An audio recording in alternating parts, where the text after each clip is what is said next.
Bonjour ou bonsoir.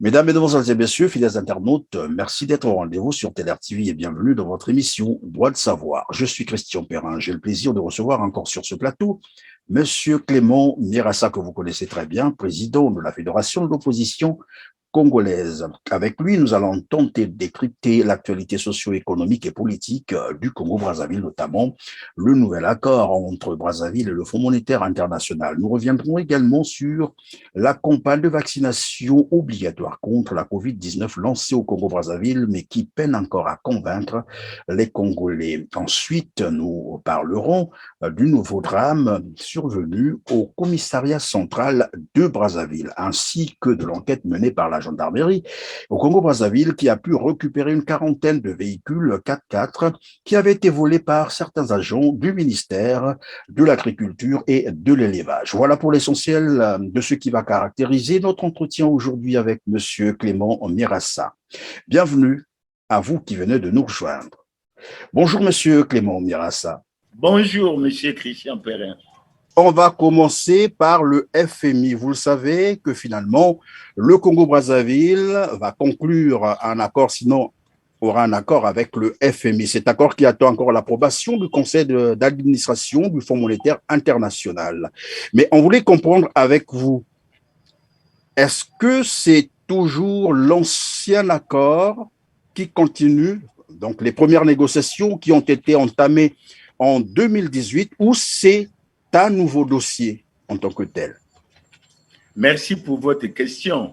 Je dirais tout simplement que le Congo a signé un accord le 11 juillet 2019 avec le Fonds monétaire.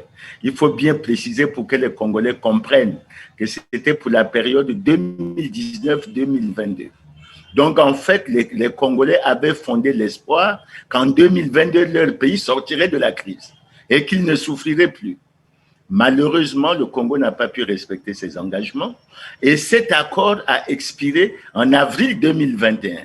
Et nous n'avons pu toucher sur les 448 millions de dollars qui avaient été prévus, nous n'avions pu toucher qu'une seule tranche de près de 45 millions de dollars, près de 26 milliards de francs CFA. Et à la première évaluation en décembre 2019, il a été constaté que nous n'avons pas respecté nos engagements. Aujourd'hui, on va vers, semble-t-il, que le gouvernement a souhaité et mène des démarches pour aller vers un nouvel accord. Il s'agit bien, pour répondre précisément à la question qui m'a été posée, d'un nouvel accord. L'accord du 11 juillet 2019 a expiré et on n'en parle plus. Et donc, lorsque vous dites un nouvel accord, donc des nouvelles négociations, un nouvel accord, des nouvelles conditions, c'est cela? Ah oui, il s'agit, et je crois que là vous posez une question extrêmement importante, parce que le premier accord était assorti d'une matrice de 48 mesures. Et lorsqu'on regarde la continuation de ce qui se passe, les Congolais s'interrogent sur l'évaluation de l'exécution de ces 48 mesures. Parce que ces 48 mesures étaient extrêmement importantes. Il y a une catégorie de ces mesures qui se rapportait à la lutte contre la corruption. On ne peut pas espérer se développer s'il n'y a pas de lutte efficace contre la corruption. Malheureusement, ce que le Congo a pu réaliser, c'est la prise des textes. On a pris encore que ce n'était pas ça le blocage. Les textes, vous en avez entendu parler sur la mise en place de la haute autorité de lutte contre la corruption. Mais il y avait un certain nombre d'autres mesures dans le même contexte qui étaient prévues, notamment le fait de savoir le nombre de juges qu'il y avait dans les différents tribunaux, les affaires en cours s'agissant de la lutte contre la corruption dans les différents tribunaux. Mais ça, le gouvernement n'a pas pu apporter les réponses. Il y a aussi une autre catégorie de mesures qui concernait la transparence et la gouvernance au niveau des marchés publics, au niveau des audits, des coûts pétroliers, etc. Toutes ces mesures, les Congolais sont dans un flou total. Nous avons vaguement entendu le Premier ministre dire une ou deux fois qu'ils avaient exécuté cette matrice à hauteur de 80%, mais il n'y a pas de transparence. Je dirais tout simplement qu'il n'y a pas de transparence. Et pourtant, il y a des mesures pour lesquelles nous étions fortement attendus. c'est le rapatriement de l'argent. On avait souhaité que l'argent du Congo qui était en Chine soit rapatrié dans le compte unique du Trésor. On avait souhaité également que l'argent qui est dans les comptes offshore, etc., soit rapatrié. Et je pense que ça aurait soulagé la situation du Congo. Maintenant, il y a un autre volet également qui préoccupe. C'est vrai que ça touche la politique budgétaire. On avait parlé de la réduction de la masse salariale, parce que vous savez, dans la fonction publique, il y a eu un recensement, mais malgré tout, on parle toujours d'effectifs pléthoriques dans un certain nombre de structures et un certain nombre d'administrations. Je crois qu'il y a eu un conseil des ministres où le ministre Andeli s'était engagé à régler cette question, mais jusque-là, elle n'est pas réglée. Et le problème le plus important, c'est celui de la dette, qui avait été considérée comme insoutenable. Et il semble que depuis quelque temps, le Fonds monétaire a déclaré cette dette viable. Et c'est ça qui permet que l'on puisse avancer. Et nous sommes un peu préoccupés de savoir comment ça se présente, puisque malgré tout, à la fin de l'année 2021, cette dette serait projetée à près de 94% du PIB, alors que nous sommes membres qui est le ratio dette-PIB inférieur à 70%. Donc, ce que nous disons tout simplement, Monsieur Christian Perrin, on fait beaucoup de discours sur ces choses-là. Moi, je dis tout simplement ceci. Les Congolais souffrent. Le Congo va mal, très mal. Et depuis plusieurs années, on a pensé que les gouvernants allaient apporter des solutions à cette crise. Malheureusement, ils ne l'ont pas trouvé. Ils ont nourri les Congolais de beaucoup d'espoir en disant qu'en 2022, on sortirait de la crise. Et maintenant, on entend parler d'un accord 2022-2025. Ce qui veut dire qu'il faut projeter. L'année 2025 était projetée comme l'année de l'atteinte à l'émergence, etc. Mais aujourd'hui, je crois que c'est l'atteinte, la sortie. Alors donc, on suppose que désormais la dette est soutenable, puisque nous l'avons dit d'entrée de jeu, un accord est en voie d'être signé entre le Congo et le FMI. Et c'est un accord où, disons, qui prévoit un programme de 3 ans, bien entendu, au titre de la facilité élargie de crédit. Et donc, le Congo pourra recevoir, à ce titre, bien entendu, 456 millions de dollars, soit un peu plus de 260 milliards de francs CFA. Mais dans un premier temps, je voulais comprendre avec vous, c'est aussi pour l'intérêt de nos téléspectateurs, c'est quoi finalement ce qu'on appelle par la facilité élargie de crédit? Non, la facilité élargie de crédit, c'est un mécanisme qui est mis en place par le Fonds monétaire international pour assister un certain nombre de pays. Puis il ne faut pas se le cacher, pour assister des pays qui sont en difficulté comme le Congo, notamment pour rendre sa dette soutenable, notamment pour la stabilité macroéconomique, notamment pour régler un certain nombre de problèmes. En ce qui nous concerne, j'évoquerai le problème de la résolution du problème de l'emploi, je parlerai également du problème du recul de la pauvreté, de la réduction de la pauvreté. Si le programme avait été exécuté, nous aurions fait des pas là-dessus.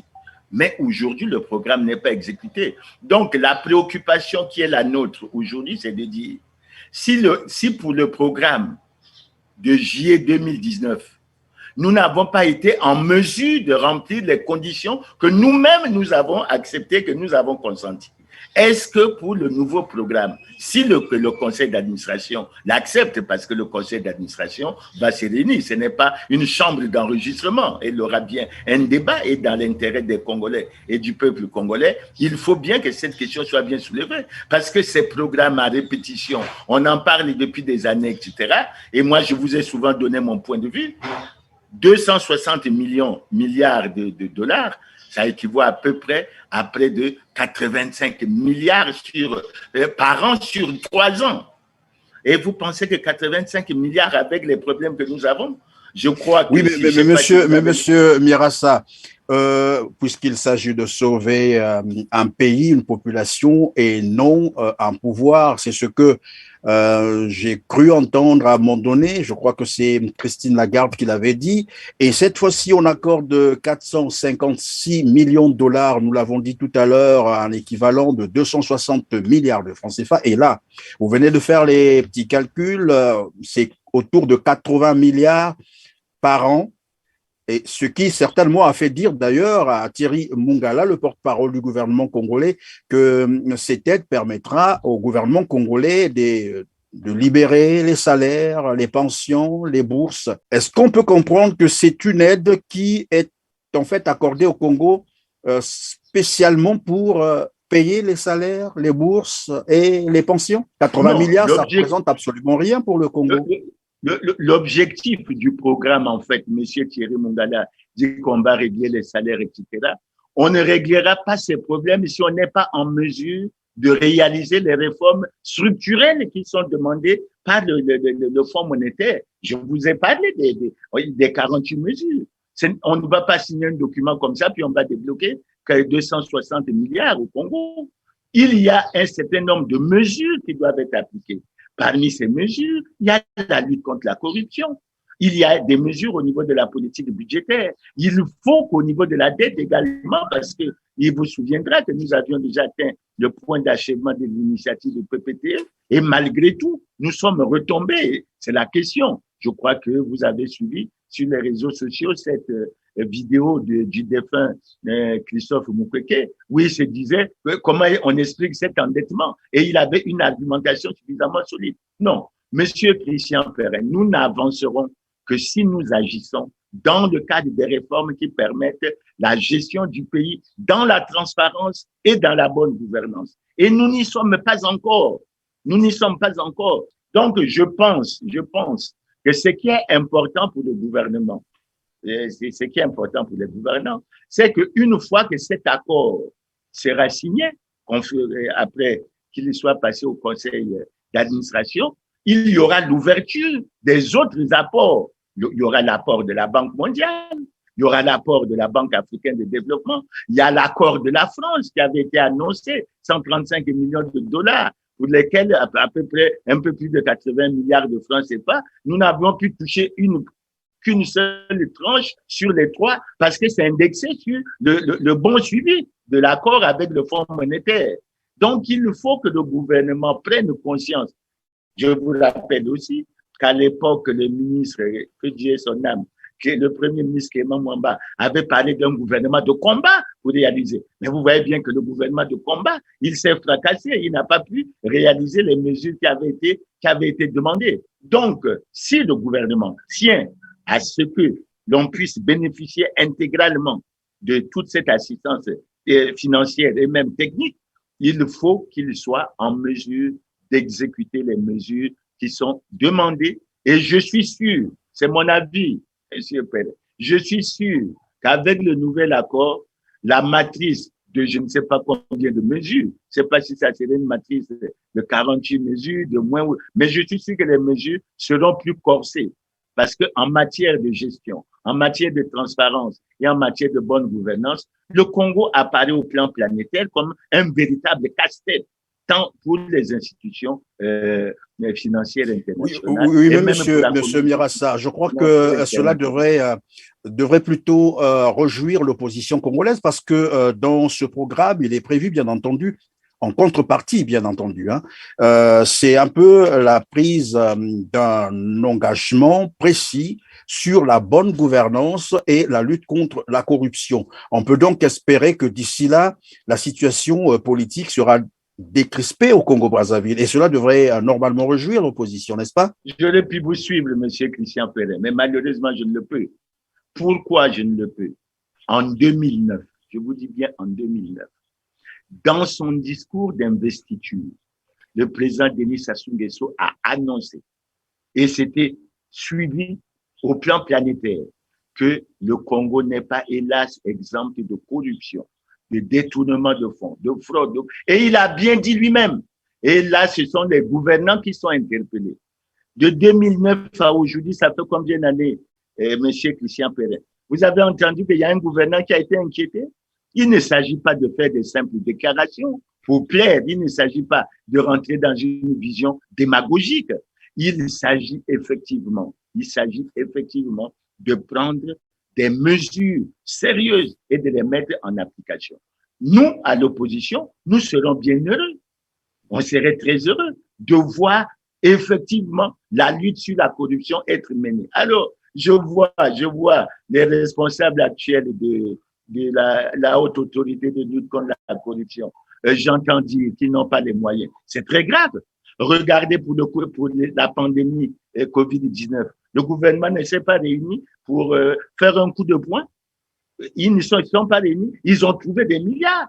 Ça a été dégagé pendant 45 jours. Et pourquoi, pour la lutte contre la corruption, on ne décide pas de faire un coup de poing de lutte contre la corruption avec une enveloppe spéciale. Si on le fait, on va faire entrer davantage d'argent. Oui, mais évidemment, monsieur Clément Mirassa, puisque vous en parlez déjà, la lutte contre la corruption, évidemment, je crois qu'il y a déjà des éléments, là, il y a quelques signaux qui sont envoyés, je crois, au niveau international, lorsqu'on a déjà commencé à faire la déclaration des patrimoines.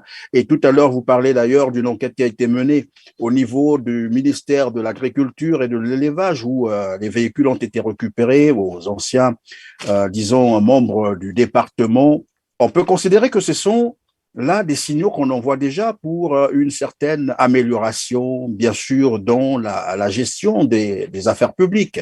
Alors, revenons d'abord sur la déclaration des patrimoines. Je pense que c'est un élément important. C'est un élément extrêmement important. Je vous rappelle d'ailleurs, s'agissant de la déclaration du patrimoine, c'est la conséquence des résultats des débats qui ont eu lieu à la Conférence nationale souveraine. Parce que dans la Constitution de 1992, cet aspect est apparu de façon claire et nette. Ensuite, dans la Constitution de 2002, qui a été abrogée en 2015, mais la déclaration de patrimoine a occupé une place très forte. Il y a eu combien de déclarations? Je vous dirai aucune. Donc, il y a la volonté de ce qui est dit et il y a le manque d'application. Maintenant, quand je viens à ce qui se fait maintenant, je veux bien croire, mais moi, j'en suis préoccupé et j'en suis inquiet, monsieur Christian Perrin. Je suis inquiet pourquoi? Parce qu'au départ, on ne respecte pas les textes. Et il faut qu'on le dise à ses gouvernants. Le Premier ministre avait lui-même déclaré qu'il avait pris ses fonctions le 18 mai 2021 et qu'il se donnait 3 mois pour faire cette déclaration. Mais il a fait cette déclaration 5 mois et 7 jours après sa prise de service. Moi, ça m'amène à avoir un doute déjà sur le contenu de sa déclaration qui est sous scellé. Le président de l'Assemblée, avec le bureau de l'Assemblée, ils sont passés, je crois, vendredi dernier, pour faire soi-disant des déclarations. Mais ils n'ont pas respecté les textes, parce que ce sont eux qui ont pris les textes. J'ai le décret entre mes mains. Le décret dit exactement ceci. La déclaration du patrimoine se fait 3 mois après la prise de fonction. Le président de l'Assemblée a pris une fonction à quelle période, monsieur Perrin, puisque la mandature est pratiquement à sa fin. Ça fait donc près de 4 ans. Quand vous faites cette déclaration, est-ce que c'est conforme à la loi? Je dis non. Je n'ai pas entendu encore le président du Sénat dire. Mais ce qui est important, dans le texte, notamment dans la loi, qui a été prise, même si, pour moi, elle pose un certain nombre de problèmes. Je vous dirais franchement, elle a été votée à l'Assemblée, mais pour moi, c'est une mauvaise loi. Elle devrait être bien révisée et bien revue. Mais ce qui est important dans cette loi qui a été prise, il y a un article 12 qui prévoit des sanctions, y compris pour ceux qui n'ont pas déclaré. Donc, il faut commencer à faire le pointage. Maintenant, on se retrouve dans un cas où on veut créer une certaine jurisprudence. Est-ce qu'on peut parler de ces sanctions? C'est quoi? Il s'agit de quoi exactement? Quelles sont les sanctions qu'encourent ceux qui ne respectent pas, évidemment, cette loi? Après les sanctions, vous pouvez perdre pratiquement une partie importante de votre patrimoine. Et pour ceux qui sont justiciables devant la haute cour de justice, il est même prévu qu'ils passent devant le Parlement réuni en congrès. Je crois qu'il faut qu'on vulgarise ces choses-là.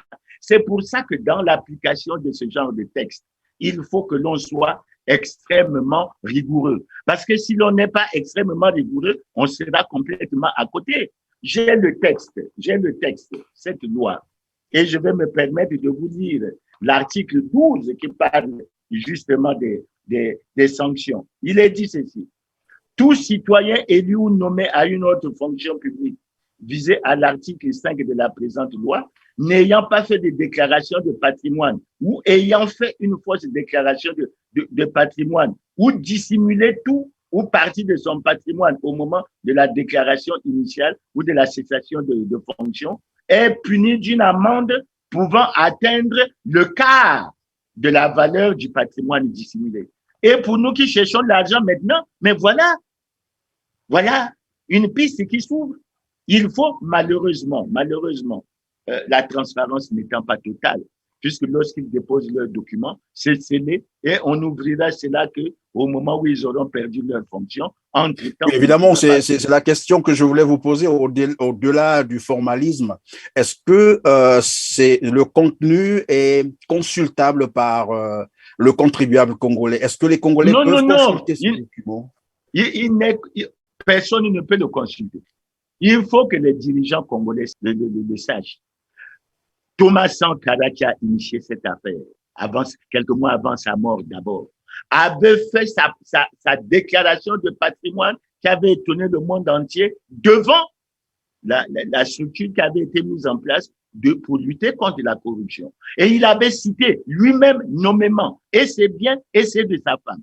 Monsieur Christian Perrin, quand vous rentrez dans l'Internet aujourd'hui, mais vous pouvez tirer la déclaration de patrimoine de François Hollande, vous pouvez tirer celle d'Emmanuel Macron, vous pouvez tirer celle de Macky Sall, vous pouvez tirer celle de Mahamadou Issoufou. Mais quelle est cette affaire du Congo où on parle de transparence, où on veut parler de bonne gouvernance et on fait une déclaration? Mais au fait, monsieur Mirassa, nous avons vu évidemment les membres du gouvernement coliné passer à tour de rôle devant, bien entendu, la Cour pour présenter ou déclarer les patrimoines. Mais nous n'avons pas vu Denis Sassou Nguesso et les autres, par exemple, responsables des autres institutions. Le cas du Sénat, l'Assemblée, on ne les a pas vus. Eux aussi ont déclaré leur patrimoine. En fait, la loi a un problème. Quand ils ont fait la loi, ils n'ont pas pensé à ces personnalités qui sont en poste parfois depuis 30, 40 ans et qui n'ont jamais fait leur déclaration. De sorte qu'aujourd'hui, ils sont pris comme dans un étau. Puisque le texte, y compris que ce soit la loi d'application de la Constitution, que ce soit le décret, dit clairement que la déclaration se fait 3 mois après. Le premier président de la Cour suprême a voulu en faire une interprétation qui, pour moi, ne correspond pas à la réalité. Parce que, pour moi, il a introduit la confusion en pensant que les 3 mois courent à partir de la saisine par la Cour suprême. Et nous intervenons pour dire là-dessus. Là aussi, j'ai le décret sous mes yeux. Je vais vous le lire pour qu'il n'y ait pas de mauvaise interprétation au niveau des Congolais. Et écoutez bien ce qui est dit. L'article 8 du décret numéro 2019-320 du 12 novembre 2019. Il dit ceci. La déclaration de patrimoine est déposée après notification par le premier président de la Cour suprême dans les 3 mois à compter de la prise de fonction du déclarant ou de la cessation de celle-ci. Donc, l'interprétation que la Cour suprême a voulu donner en disant que c'est les 3 mois courent à partir de la saisine, à mon avis, c'est une interprétation qui les met tous en difficulté et je suis très heureux parce qu'il faudrait que l'on surveille et que l'on sache déjà que ce n'est pas conforme aux lois et règlements de la République. En cas de besoin, il faut qu'on commence à mener des enquêtes pour savoir si c'est conforme. Bon, le contenu, il faut attendre la cessation des fonctions des uns des autres. Ils diront que c'est la loi, mais si c'est la loi, il faut l'appliquer intégralement. Alors, nous allons parler donc santé. Depuis le 25 octobre dernier, une campagne de vaccination obligatoire contre la COVID-19 a été lancée au Congo-Brazzaville, mais un mois après, cette campagne peine à convaincre les Congolais. Ils sont encore réticents et dernièrement, nous avons vu les images sur les réseaux sociaux, comment les élèves ont boudé cette campagne de vaccination. Est-ce que vous avez des informations sur la nature, par exemple, des vaccins, la conservation de ces derniers? Et je rappelle en passant, bien sûr, il y a, je crois, 3 mois de cela, c'est le ministre de la Santé, Gilbert Mokoki, qui parlait des vaccins qui seraient déjà proches de la date de péremption. Qu'en est-il de ces vaccins? Est-ce que vous avez eu des informations? La suite, ont-ils été détruits ou bien ils ont été utilisés? Bon, moi, je vous dirais d'abord une chose simple.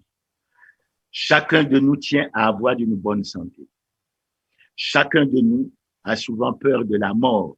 Et lorsqu'elle approche, quel que soit l'âge, on voudrait avoir quelques jours de plus et on essaye de supplier le Seigneur pour qu'il nous en accorde de plus. Moi, je pense que sur la question, vous posez un certain nombre de questions de fond. La pandémie de la COVID-19 n'est pas que congolaise, elle est mondiale. Et aujourd'hui, sur les réseaux sociaux, sur toutes les chaînes de télévision mondiales, on assiste à un débat extrêmement important. Et c'est là, à mon avis, que les questions que vous posez sont importantes. Et c'est là où je pense qu'il y a un problème d'information, qu'il y a un problème de communication, qu'il y a un problème de transparence, qu'il y a un problème d'explication, surtout qu'il s'agit d'un domaine scientifique qui doit être clair dans les yeux de tout le monde. Monsieur Christian Pellet, j'ai rencontré des amis. J'ai rencontré des amis qui revenaient d'Europe. Et ils m'ont dit ceci. J'ai reçu mes vaccins ici, 2 doses, mais quand je me suis retrouvé en France, quand j'ai présenté mes papiers, on m'a dit, vous êtes non vacciné parce que votre vaccination au Congo est nulle et de nul effet ici en France. Ce n'est pas normal.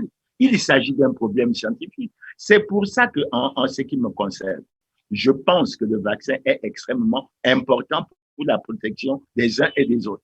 Mais encore, il faut convaincre les gens qu'on n'est pas au stade expérimental et il faut donner toutes les informations, que les uns et les autres soient bien informés sur le fait que la conservation, la qualité, parce qu'on nous parle des vaccins qui sont administrés au Congo ne sont pas acceptés par l'Union européenne. Les Congolais veulent bien comprendre. Quand vous les avez, quand vous allez en Europe, on considère. Donc, il y a des Congolais qui se sont fait revacciner en France. Il y a quelque chose qui ne va pas. Donc, je crois que sur la question, même la question que vous posez, je ne sais pas, j'espère que le ministre. Oui, je vous pose cette question expressement parce que vous êtes quand même le président de la Fédération de l'opposition congolaise. Vous êtes censé savoir, notamment sur les grandes questions qui concernent la santé, vous devriez être informé si ces vaccins ont été détruits ou non, parce que en réalité, ils constitueraient un danger si on a continué à les garder. Sinon, les Congolais devraient savoir si on les a détruits ou non. Nous avions eu l'information qu'il y avait des vaccins pour lesquels les Congolais ne se pressaient pas à la vaccination et qui approchaient la date de péremption. Maintenant, sur le fait de savoir qu'est-ce qu'on en a fait, nous faisons confiance au ministre de la Santé et nous osons espérer qu'on n'a pas gardé des vaccins qui étaient hors d'usage. Ce seraient des véritables poisons. Et vous savez bien que ce problème pose énormément de questions au niveau du Congo. Donc, je pense, M. Christian Pellet, le vaccin, en tant que vaccin, tel que c'est conçu au plan scientifique, au plan médical, au plan sanitaire, c'est quelque chose d'extrêmement important pour la santé. Mais il faut encore que nous ayons toutes les informations, tous les contours, qu'il y ait la transparence, qu'il y ait une bonne gouvernance et que nous soyons bien informés. Vous savez, les Congolais sont préoccupés. Vous avez même vu sur les réseaux sociaux, on avait dit, M. Kemam Mirassa a été vacciné, mais il a atteint de la COVID-19. Parce qu'il y a un certain. Et c'est vrai, vous vous êtes fait vacciner, M. Mirassa? Moi, je vous dis franchement que je suis pour les mesures barrières, mais je ne suis pas vacciné.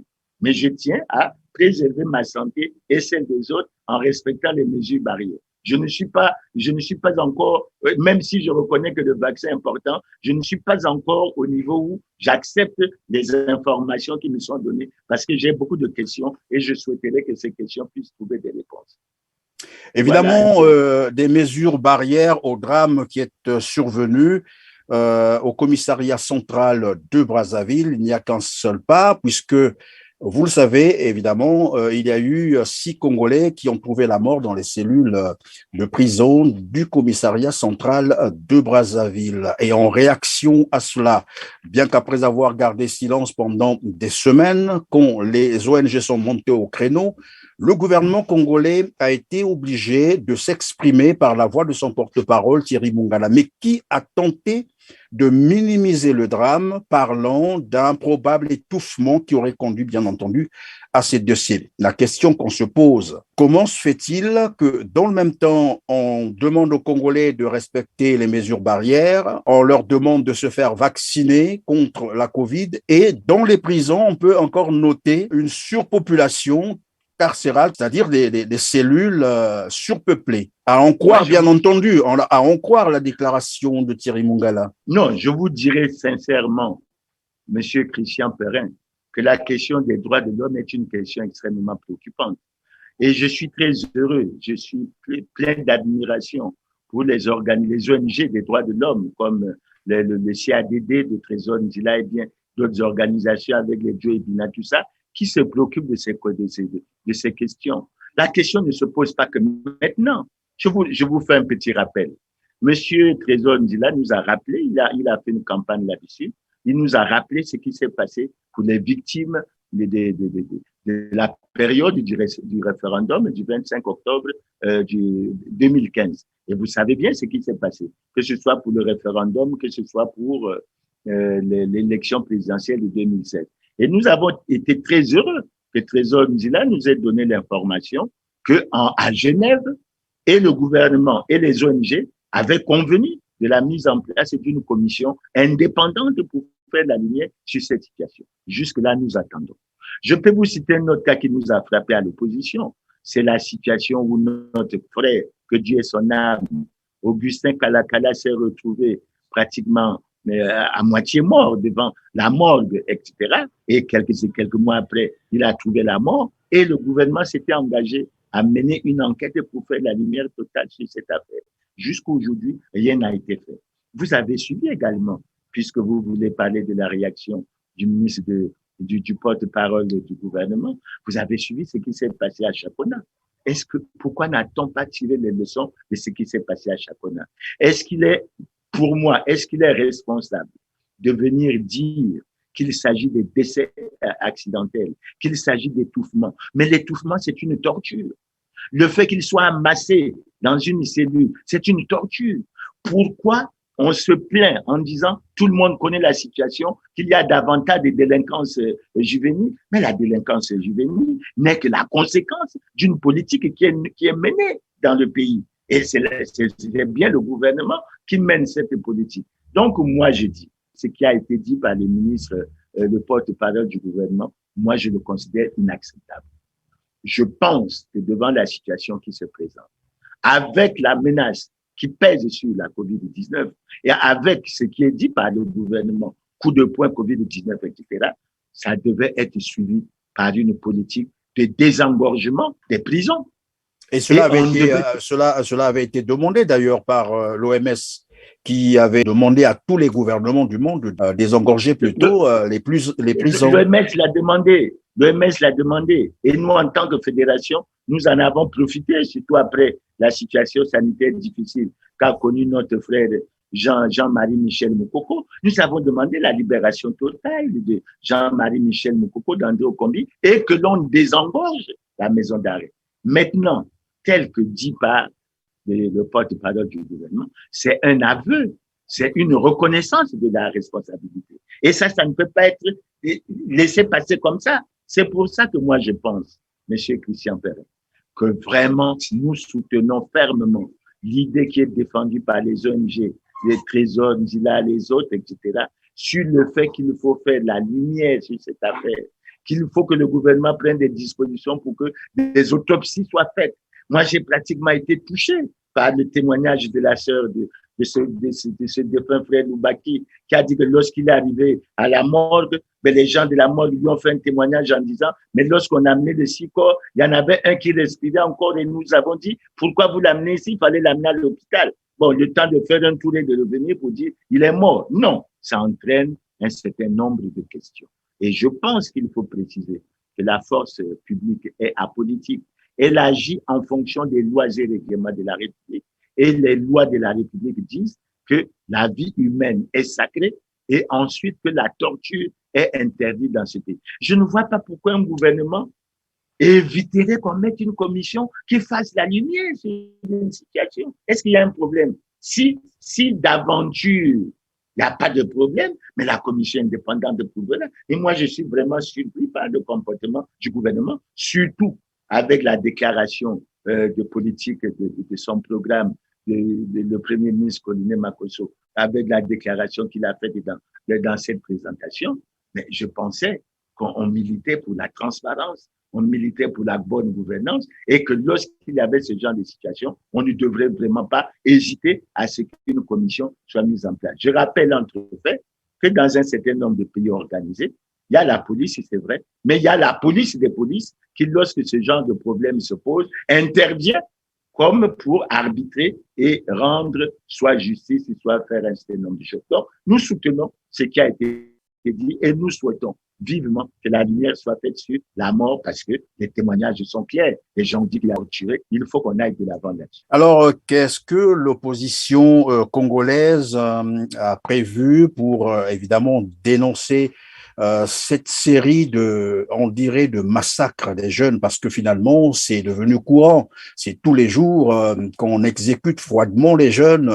Qu'est-ce que vous, à votre niveau, vous êtes en train de faire pour arrêter un peu Mais nous allons appuyer les organisations de la société civile. Nous allons les dénoncer fortement et nous allons espérer également aller dans le même sens en demandant que des commissions d'enquête soient mises en place, qu'on mette fin à ça.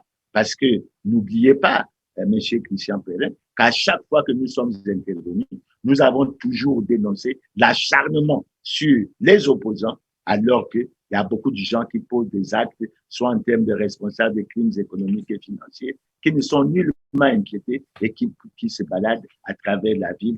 On va donc probablement terminer par ce volet.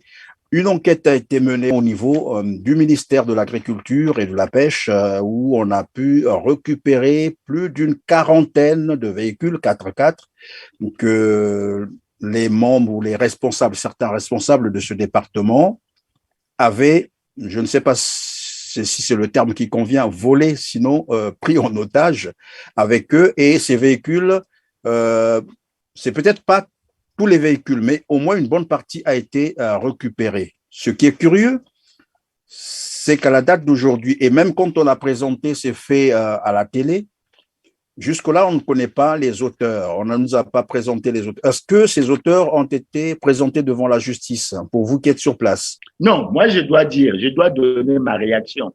Je suis très heureux de ce travail fait par la gendarmerie qui nous confirme qu'effectivement, si la force publique, si les institutions de lutte contre la corruption, tout ça se mettent debout, on peut récupérer un certain nombre de choses qui aideraient au bon fonctionnement du pays et qui feraient avancer le pays. J'ai quand même quelques préoccupations. La première préoccupation, est-ce que ça va se faire pour tous les ministères? Parce que ça ne peut pas se faire seulement pour le ministère de l'Agriculture. Au Congo, nous savons que lorsqu'il y a remaniement ministériel et lors des passations de services, il y en a qui emportent tout. Chez eux, ça devient leur propriété. Quand je dis ils emportent, c'est pas le planton, hein. C'est les cadres, c'est les ministres. Non, mais évidemment, pendant que vous le dites, cela nous rappelle d'ailleurs le feuilleton entre Doukaga et Madame Nono, qui, lorsqu'elle quittait ce département, est partie avec le compte bancaire. Elle ne voulait même pas restituer. Donc, ça rejoint ce que le président Sassou avait dit en 2009 en disant que là, ce sont les gouvernants qui sont interpellés. Et vous faites bien de poser la question, mais la gendarmerie ne peut pas se permettre seulement de venir remettre les clés au ministre de l'Agriculture. Les véhicules ont bien été pris chez des gens. Il faut bien une procédure. Mais il s'agit véritablement de vol. Il s'agit de vol. Il ne faut pas essayer de cacher le mot. Il s'agit de vol et il faut que les responsabilités soient établies. C'est pour ça que moi, je souhaite, pour le Premier ministre Colline Makosso, qui a bien parlé dans un très bon discours devant l'Assemblée, de bonne gouvernance, etc. Voilà une occasion pour qu'il prouve aux Congolais que le gouvernement peut aller dans le sens de la bonne gouvernance. En faisant quoi? Il faut que ça se passe pour tous les ministères, primatures comprises.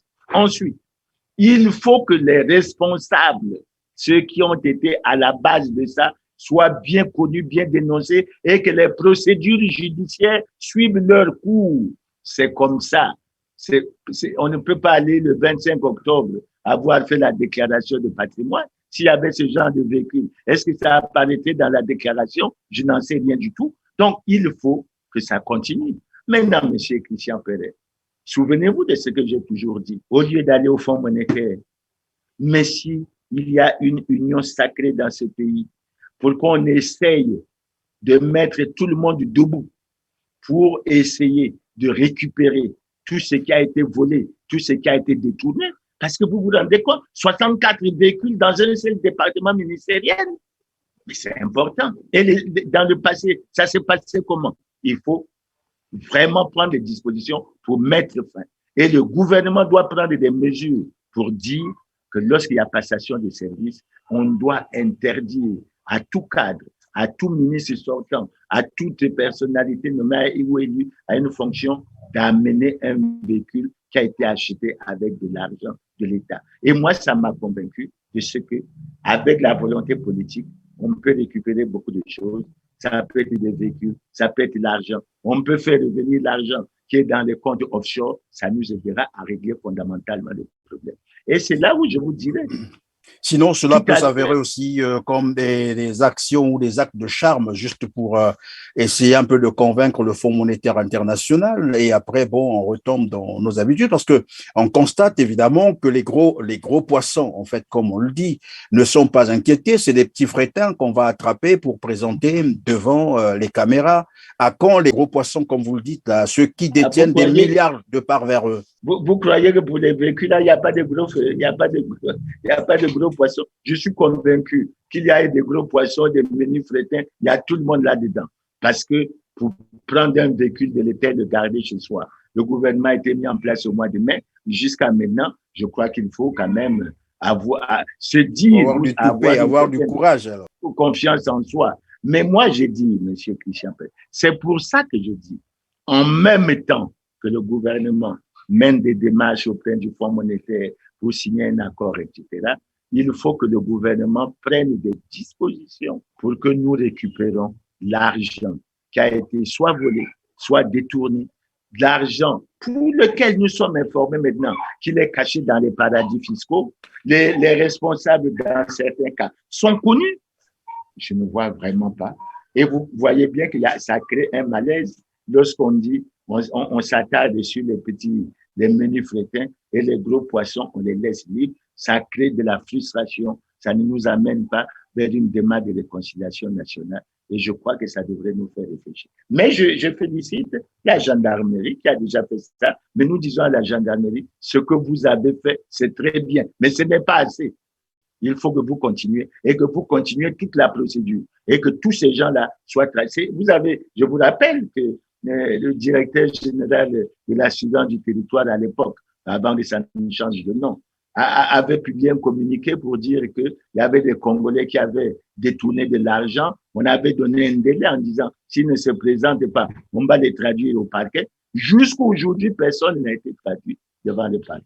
Et en tout temps, vous entendez, un tel a détourné tant, celui-là est pris. Et vous savez, quand il y a eu l'affaire de la mairie, je crois que ça portait sur 1 milliard et quelques. Il y a des gens qui ont réagi en disant, oh oui, mais 1 milliard, c'est très peu par rapport à ce qu'ils s'étaient pris et ils se baladent dans la vie. Donc, il faut que nous allions vers une vision de justice sociale, une vision d'équité. Et il faut, comme on le dit souvent, que l'on sache que tous les Congolais sont égaux devant la loi et que la loi doit s'appliquer avec rigueur à tout le monde et que nul n'est exclu là-dessus. Et comme dans toute chose, il y a toujours un début. Espérons que la gendarmerie va continuer. Et comme vous l'avez dit d'ailleurs, il faut maintenant avancer et aller dans tous les départements ministériels. En tout cas, merci beaucoup, Monsieur Clément Mirassa, d'avoir répondu à nos questions. Probablement que vous avez une dernière préoccupation, mais c'est vraiment pour quelques secondes parce que le temps nous presse maintenant. Bon, moi, je dirais tout simplement, M. Christian Perret, quelque chose que les Congolais connaissent. J'espère que l'an 2022 va être une bonne année pour les Congolais. Quand je dis bonne année, ça veut dire qu'il n'y aura plus de retard dans le paiement des pensions, il n'y aura plus de retard dans le paiement des bourses, il n'y aura plus de structures qui enregistrent des mois et des mois d'arriérés de salaire. Il faut que nous travaillions. Et pour ça, les solutions, elles sont connues. Et nous avons souvent dit au gouvernement, c'est dur certainement de trouver les solutions, mais appeler à un dialogue national et inclusif, pas pour les élections, parce que même les concertations des élections n'ont jamais rien donné. Mais appelons à un dialogue national inclusif qui va faire asseoir les Congolais et qui, ensemble, trouveront les solutions appropriées pour sortir ce pays de la crise. Ils ont pris l'engagement de signer un accord en 2019. Ils n'y ont pas réussi. C'était 2019-2022. Les Congolais souffrent. Ils veulent prendre un nouvel engagement pour un accord 2022-2025. Mais il faut qu'ils sachent que tout ce temps qui passe enfonce les Congolais dans la misère, dans l'extrême pauvreté, et ne fait que nous ne vivons tous les jours que des décès et des décès. Et les Congolais ont vraiment envie que ça change et qu'il n'y a pas de raison que nous n'en tirons pas profit. Eh bien voilà, comme quoi chaque chose a un début, dans l'espoir que la gendarmerie congolaise va continuer ses enquêtes dans les autres départements ministériels. En tout cas, merci beaucoup, Monsieur Clément Mirassa, d'avoir été avec nous. Je rappelle que vous êtes président de la Fédération de l'opposition congolaise. Vous étiez en train de décrypter l'actualité socio-économique et politique du Congo-Brazzaville avec nous. À vous aussi, chers téléspectateurs, merci d'avoir été avec nous, merci d'avoir choisi TLR TV, mais n'oubliez pas de liker, n'oubliez pas de partager nos émissions, n'oubliez pas non plus de vous abonner, car je vous rappellerai tous les jours ces questions de ne rien manquer des programmes TLR TV. On se dit donc à très bientôt, mais d'ici là, prenez soin de vous, car chaque jour est une vie. Merci.